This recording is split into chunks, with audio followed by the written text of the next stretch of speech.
blood on her lips, dirt on her skin, a faint hand twitching on the side of a silent road.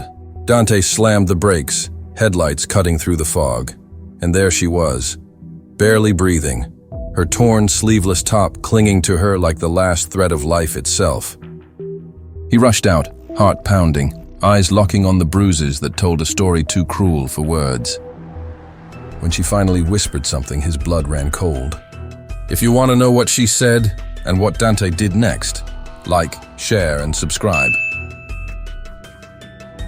Anya Volkov's apartment was small, quiet, and stubbornly neat. The kind of place that reflected someone who had little but wanted to make the most of it. The hum of her old refrigerator filled the room as she sat at the kitchen table, a single mug of coffee in front of her, watching the early morning sunlight spill across the cracked linoleum floor. She liked the simplicity, the solitude. The world had been unkind to her lately, but here, among her few possessions, a small stack of books, a faded photograph of her family back in Russia, a plant she insisted on keeping alive, she could breathe. Her life had become a careful routine. Work during the day, quiet evenings with the muted glow of the television, and long walks through the near-empty streets when the weight of loneliness became too much. She had no illusions. Love had hurt her once badly, and she wasn't eager to let it in again. She preferred the predictable rhythm of her existence over the chaos of someone else's presence, especially someone like her ex. And yet, fate had a cruel sense of timing.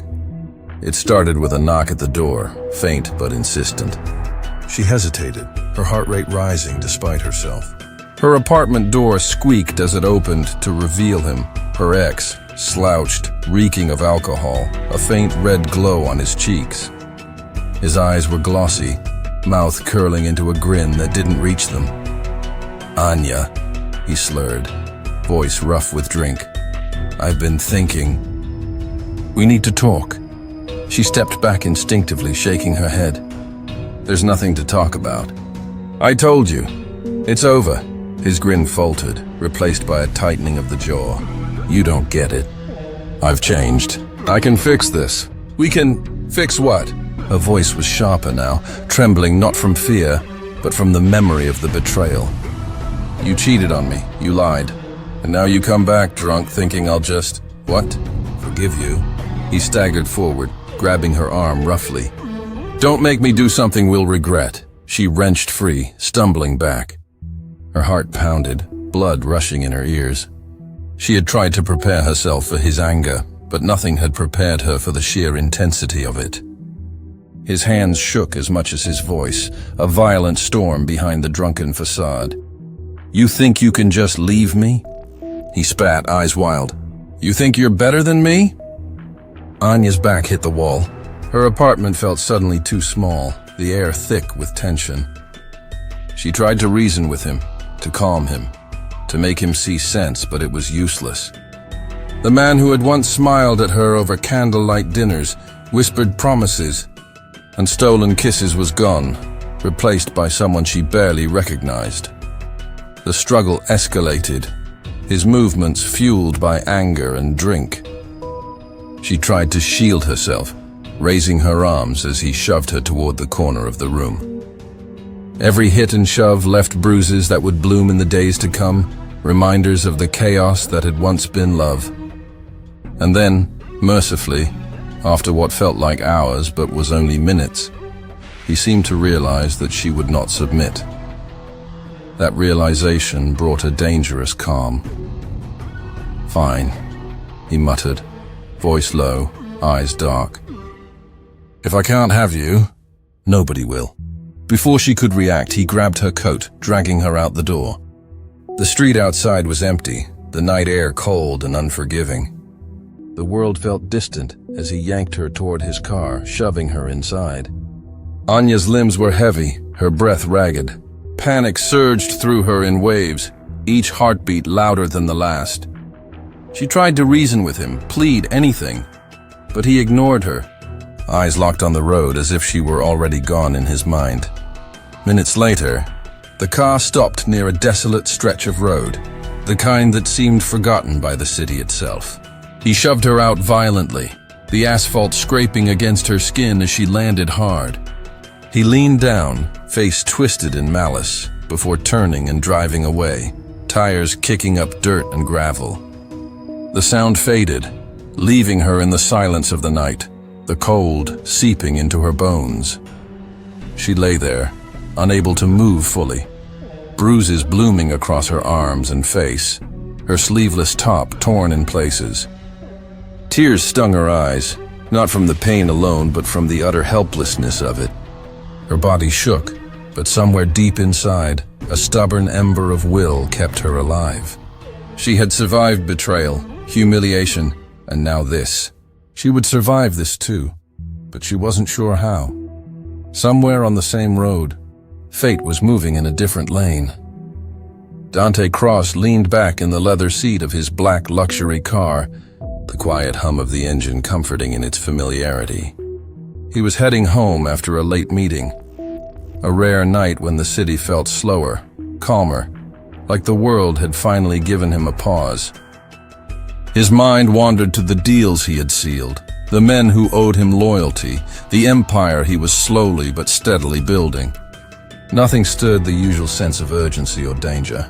The night was quiet, the road mostly empty, yet as he drove, his sharp eyes caught something out of the corner of his headlights, a faint, almost imperceptible movement by the side of the road.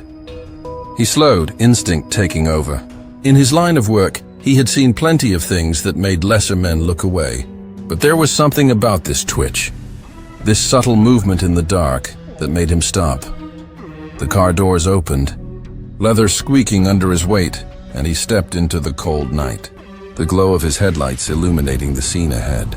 There she was, a woman, small and fragile in appearance, lying on the gravel, bruises marking her skin like dark watercolor stains. Her torn sleeveless top clung to her form, revealing the marks of the struggle, and her hair was matted and damp from the night air.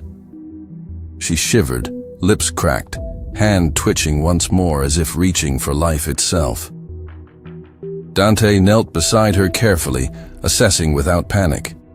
Every instinct he had, every ruthless, calculated skill, told him she was alive and that she needed help. "Hey," he murmured softly, tone low but commanding. "It's okay. You're safe now. I'm here." Her eyes fluttered open briefly, glassy with pain and confusion, and for a heartbeat she tried to speak. Only a rasp escaped her throat, a whisper too soft to be clear, but it was enough. Enough to confirm that she had been through hell, and enough to ignite something in him, a mixture of fury, protectiveness, and an almost unexplainable pull toward this stranger in need. He worked quickly, lifting her gently into his arms despite her weight and fragility, the night pressing in around them. Every step toward the car was careful, precise, his mind already mapping out the fastest route to the nearest hospital. The silence of the road was broken only by the soft rustle of her clothes, the ragged intake of her breath, and the quiet hum of his engine as he accelerated toward help. For Anya, the darkness of that night had been absolute. Betrayal, violence, abandonment. Yet in the headlights of a black car, with a stranger who seemed capable of both immense danger and immense care, a fragile thread of hope began to weave itself back into her consciousness. She didn't know who he was, and she didn't know if she could trust him, but she could feel the truth of one thing. She was no longer alone. And Dante, for all his power and experience in a world ruled by fear and control, felt the stirrings of something he hadn't allowed himself to feel in years. She was broken, yes, but not defeated. And in that moment, he knew one thing with absolute clarity. No one would ever hurt her again. Not while he had the power to stop it. The night swallowed them both as the car sped down the lonely road. But for the first time, the darkness seemed to hold the promise of something more than despair. The hospital smelled of antiseptic and quiet urgency, the kind of sterile scent that made Anya's head spin even as her body ached. Lights flickered overhead as nurses moved past with a rhythm that was both chaotic and strangely comforting. Dante followed closely, keeping his hand lightly on her back as she was wheeled through the hallways. She barely spoke, blinking against the harsh fluorescent lights, her body too battered to even lift her arms. He arranged for her admission himself, speaking in low, authoritative tones that made the staff move faster than they normally would.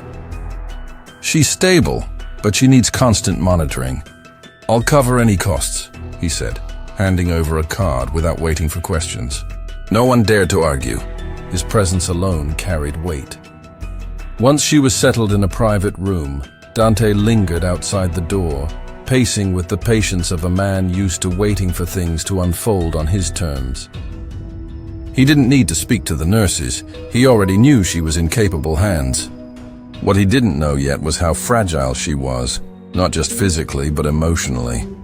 And he wasn't sure how much of that fragility he was ready to see. The hours passed slowly.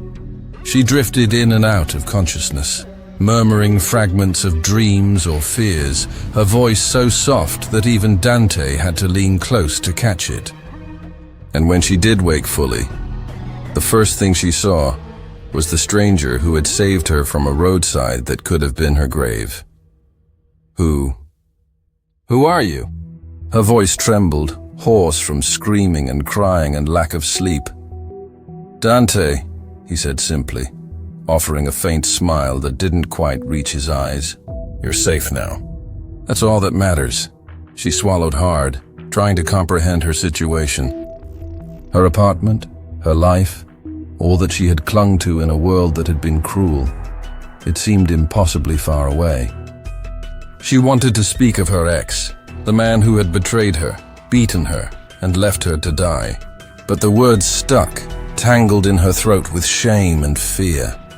Instead, she let herself simply exist, letting the quiet presence of Dante ease some of the tension in her chest.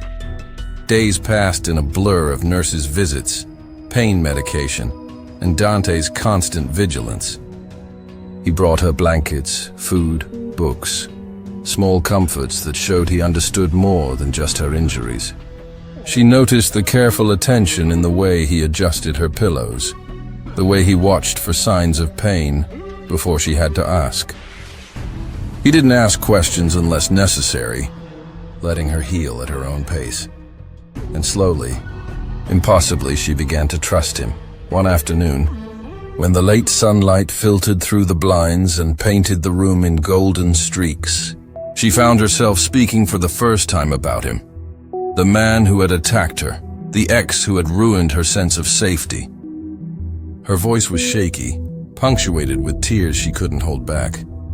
Dante listened quietly, his expression unreadable, but his fists tightened at his sides, betraying the storm within. He wanted to come back, to act like nothing happened. "Like I should just forgive him," she whispered, staring down at her bandaged hands. "I told him I couldn't, that it was over, and he couldn't accept it." Dante's jaw clenched, a low growl rising in his chest, though he forced himself to remain composed. He had spent years controlling every corner of his world, and yet nothing in his life had prepared him for the raw, personal fury that surged at hearing her story. He wanted justice. No, he wanted vengeance for the way she had been treated. But first, she needed him here, calm, steady. He nodded, silent but commanding, letting her pour out the pain she had carried alone for so long. During these days, he saw more than her physical fragility. He saw the subtle strength in the way she refused to break, the way her gaze met his for a fleeting moment, with a quiet defiance despite everything she had endured. She wasn't just a victim, she was a survivor, and something in Dante shifted, something he hadn't allowed himself to feel for years. A pull toward protecting, cherishing, and yes, in some ways, falling for her. He never said it aloud, not yet. Actions spoke louder than words. He ensured she had everything she needed, that her room was comfortable, that no one disturbed her unnecessarily. He stayed, sitting quietly in the chair by her bed for hours, letting her know she wasn't alone, even when she said nothing at all. There were moments, brief and tender when she tried to laugh, a soft, hesitant sound that seemed alien after days of pain and terror. He smiled then, a rare, subtle expression, and the corner of her lips lifted despite herself. In those small moments, a fragile bond began to form, fragile, yet undeniable. It was during one of these quiet afternoons that she finally asked the question she had been holding back. Why are you doing this for me?" Dante leaned back, fingers steepled as he regarded her. "Because no one hurts someone under my protection, and because you deserved better than what happened to you." Her eyes widened slightly, the first hint of awe or disbelief crossing her face. "Protection?" He didn't answer immediately. Instead, he let the weight of the words settle, the implication clear. He would go to the ends of the earth to ensure she was safe. She didn't fully understand the world he lived in, the danger, the power, the ruthlessness. But she felt the sincerity behind his presence. And then, almost as if testing the waters, she murmured, I've never had anyone care like this before." He didn't reply with words, but the way he met her gaze, steady and unflinching, said more than words ever could. Outside the hospital walls, Dante's mind was already moving forward. Her ex would not go unpunished. He knew exactly what needed to be done, though he kept it to himself for now. For her, he would wait, gather information, plan meticulously. The city outside slept unaware that justice, cold and precise, was quietly taking form. Inside, Anya rested, eyes closed, feeling the warmth of a stranger who seemed, paradoxically, to be the safest thing in her life. She didn't know what tomorrow would bring, or what would happen when she faced the world again. But in that moment, she allowed herself to feel something she hadn't in a long time. Hope. And Dante, watching over her, felt the stirrings of something far deeper than responsibility or duty. It was complicated, dangerous, and utterly unfamiliar. But he wouldn't ignore it. Not now. Not when she needed him the most. The night outside deepened, and the hospital lights flickered softly, a quiet world holding its breath. Somewhere in the distance, the city hummed, oblivious to the quiet storm of care, fury, and unspoken connection building in this small hospital room. The stage was set. Anya was healing, Dante was watching, and the past, the ex, the betrayal, the violence, had not yet met its reckoning. But it would. The hospital room was quiet, except for the low beep of the monitors and the soft rustle of the blinds in the afternoon breeze. Anya sat upright in her bed now, still fragile, still marked by the violence she had endured, but stronger. The first real hint of her old self beginning to emerge. Dante stood by the window, arms crossed, watching the city beyond, his mind a whirlwind of planning, calculation, and barely suppressed anger. She finally spoke, her voice trembling but firm. "Dante, I need to tell you everything. About him. About what happened before and why I ended up like this." He turned, his expression unreadable, but every inch of him was taut with anticipation. "Tell me," he said simply. His voice carried a weight she couldn't quite define, part demand, part reassurance. Anya took a deep breath, trembling as the memories she had tried to bury surged forward. "His name is Victor, my ex. He came back drunk, insisting that we could fix things. I told him no. I told him I couldn't trust him. He didn't like that. He got angry. He hit me. In my own apartment. He shoved me around. I tried to defend myself, but..." She trailed off, shaking her head, tears brimming. Dante's jaw tightened, a low rumble vibrating in his chest. "He left you." "Like that?" Anya nodded, swallowing hard. "On the side of the road. I don't know how long I was out, but I thought I was going to die." The room seemed to shrink around him. Every instinct in Dante's body, honed over years of running an empire where power and violence were currency, flared. He had never tolerated weakness in others. Yet here was someone who had been victimized, and he felt a protective rage he had never allowed himself to feel before. "You were lucky," he murmured, pacing once before turning sharply to her. "And now, he's going to pay. Everything he's done, every lie, every blow, he will regret it.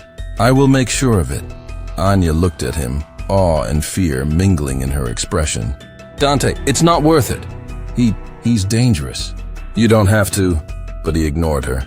That part of him, the mafia boss who ruled with cold precision, had already taken over. He moved swiftly, contacting a trusted network, his voice low and commanding. By the time the sun had dipped below the skyline, he already had every detail he needed. Victor's routines, his friends, his weaknesses, all mapped, all vulnerable. Dante didn't sleep that night. He waited, watched, and prepared. Each plan he made was exact, surgical, leaving nothing to chance. He knew that brute force alone wasn't enough. This had to be clean, undeniable, a statement that no one crossed him or the people under his protection. The next evening, Victor was out, oblivious to the storm building around him. A phone call, a meeting, a sudden encounter. Dante orchestrated it with precision. The ex found himself cornered, disoriented, forced to face a reality he had never anticipated, that someone far more dangerous than him had taken an interest in the woman he had tried to destroy. "You..." Victor stammered, fear finally seeping into his eyes. "Who? What?" Dante stepped forward, calm and composed, eyes dark as midnight. "You made her suffer," he said, voice low but carrying the weight of promise and threat. "Now it's your turn. You're going to understand what it means to be powerless. The humiliation, the panic, the realization of his own vulnerability. Victor had never felt anything like it. Everything he had controlled, every manipulation he had wielded, every ounce of arrogance he had carried, crumbled. And Dante didn't stop until he knew the lesson had been delivered, until Victor was exposed, broken, and delivered into the hands of the cartel, a fate far worse than anything he had inflicted. Meanwhile, Anya was safe. She had watched the subtle changes in Dante during those days, the way his anger was purposeful, controlled, directed entirely at her enemy, not her. She felt a surge of gratitude, admiration, and something deeper she couldn't yet name. He had risked himself, his reputation, everything, for her. And in doing so, had transformed the fear she had carried for months into a strange, protective sense of safety she hadn't known she could feel. That night, Dante returned to her side, calm and composed once more. The storm of revenge spent, but the weight of it still heavy on his shoulders. She looked up at him, eyes wide, understanding but afraid of asking too much. He didn't need to speak. The quiet in the room, the unspoken acknowledgement, said everything. "You're safe," he finally said, settling into the chair beside her bed. "And nothing he does will ever hurt you again." Her hand, tentative but certain, reached for his. It was a small gesture, but in it lay 1,000 unspoken words. Fear, relief, gratitude, and the first hints of trust. For the first time since the night Victor had left her for dead, she allowed herself to feel that maybe, just maybe, someone would fight for her the way she had never fought for herself. And Dante, sitting beside her, realized that in saving her, in avenging her, he had also saved something in himself, the part of him capable of care, of tenderness, and yes, of love. The city outside continued in its oblivious rhythm, unaware that a quiet, personal justice had been delivered within its streets. Within the walls of that hospital room, a story of cruelty, survival, vengeance, and connection had reached its peak. And as the night settled, Dante knew that this was only the beginning. Anya had survived the worst of the world, and he would ensure that nothing and no one would ever threaten her again. The first light of morning spilled across the hospital room, soft and pale, brushing against the bruised but healing skin of Anya Volkov. Her eyes fluttered open slowly, greeted not by the sterile hum of machines or the bustling of staff, but by the quiet presence of Dante Cross, sitting in the chair beside her bed, his posture calm, yet alert. His gaze softened the moment he noticed her stirring, though the weight of the previous days lingered in his eyes. "Morning," she murmured, voice hoarse but stronger than it had been.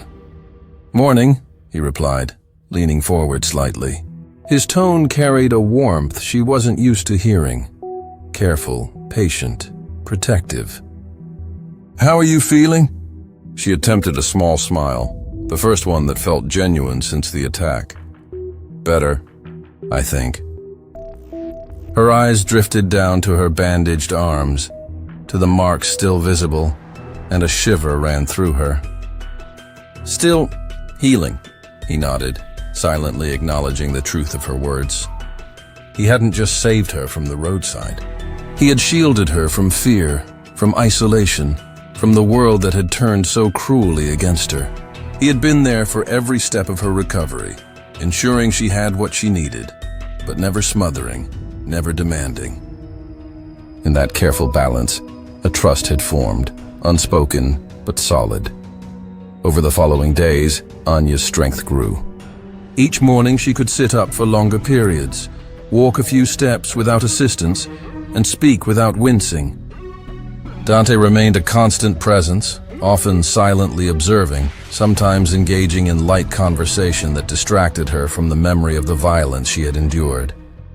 They shared moments of quiet connection, small gestures, shared glances, and the comfort of knowing someone cared, fully and unconditionally. The ex, Victor, was no longer a shadow over her life. Dante had ensured that the man who had tormented her faced the consequences of his actions. Word had reached Anya indirectly. She understood the severity of what Dante had done, but she didn't need to know the intricate details. It was enough that he had protected her, that justice had been served in the only way that truly mattered. One evening, as the sun dipped low and cast golden light across the room, Dante helped Anya into a chair by the window.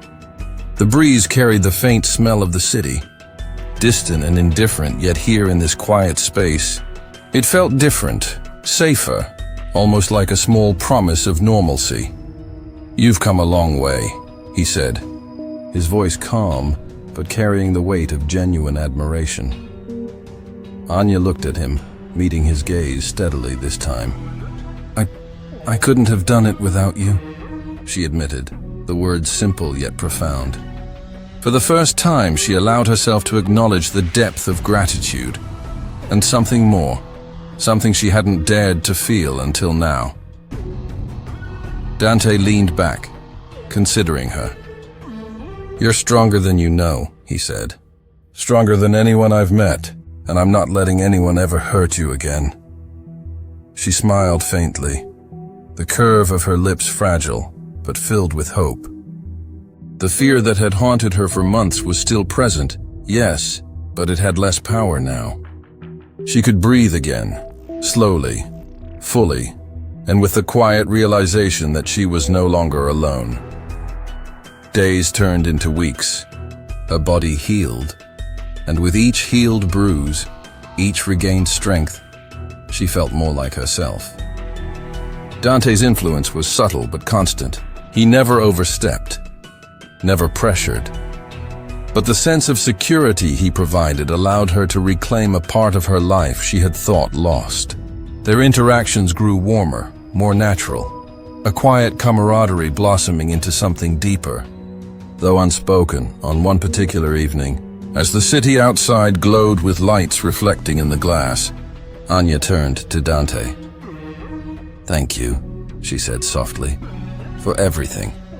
For finding me, for staying."